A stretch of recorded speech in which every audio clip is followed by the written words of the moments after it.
और सीधे आपको लखनऊ लिए चलते हैं। कल से यूपी विधानसभा सत्र की शुरुआत हो रही है। अखिलेश यादव उससे पहले क्या कह रहे हैं, सुनिए। फिर आरक्षण घोटाला की भी आपको एक ऑडिट करके किताब दिया था, तो अब आपके पास 3 हो गए। 26,000 स्कूल बंद, 20 से ज्यादा परीक्षाओं के पेपर लीक, और फिर जब नौकरी नहीं है तो फिर आरक्षण का कितना घोटाला किया ये भी दिखाई दे रहा है। ये तीनों चीजें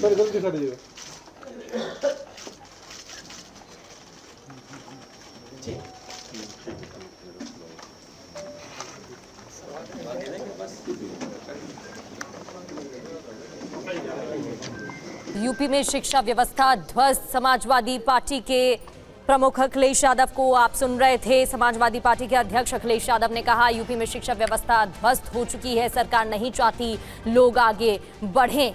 इसके अलावा जो यूनिवर्सिटी नहीं बना पाए वो हथौड़ा चलाना चाहते हैं। 10 साल में 20,000 स्कूल बंद हो चुके हैं, ये भी उनकी तरफ से कहा गया।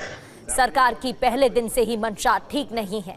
और ये जो है स्कूल बंद करने पे इनकी मानसिकता ही यही है कि इनको शिक्षा ना दी जाए, लेकिन आपकी अपनी सोच थी कि smart school, smart college, smart classroom और AI लैब जैसे डिजिटल लर्निंग शिक्षक परिश्रम जैसी सुविधाओं से लैस किया गया।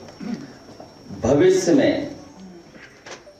ये सरकार हटे, इसके लिए हम सब लोग मिलकर के काम करेंगे। जब सरकार हटेगी तो चीजें बदलेंगी। जिस समय टेक्नोलॉजी का इतना ज्यादा प्रचार और इतना ज्यादा पेनिट्रेशन यूपी में नहीं था, उस समय भी समाजवादियों ने टेक्नोलॉजी का साथ लेकर के, चाहे वो डायल 100 हो, एम्बुलेंस सर्विसेज हो, SCL का ट्रेनिंग इंस्टीट्यूट आया हो, IIIT आया हो, या स्कूलों को मॉडर्नाइज करने के लिए काम शुरू हुआ हो, या अभिनव स्कूल बनाने शुरू कर दिया हो, नए इंफ्रास्ट्रक्चर स्कूलों को दिया हो, ये लगातार काम चल रहे थे। इसके साथ साथ बच्चों के हाथ में लैपटॉप दिया, जिससे कि बच्चे पढ़ लिख सकें, उनके परिवार में भी लोग पढ़ लिख सकें और आगे बढ़ सकें। और गांव-गांव इंटरनेट बिछाने का भी उस समय, हालांकि वो प्राइवेट इन्वेस्टमेंट था, तब भी उसके लिए सबसे बड़ा कदम समाजवादी ने उठाया था। और आपको याद होगा जब लॉन्च हुआ था तो हजरतगंज में उसको हम लोगों ने फ्री भी किया था वाईफाई। आपके हजरतगंज में फ्री वाईफाई था, पार्कों में फ्री वाईफाई था। एक ही संकट है उत्तर प्रदेश में, वो है भारतीय जनता पार्टी। भारतीय जनता पार्टी हटेगी तो सब संकट दूर होंगे।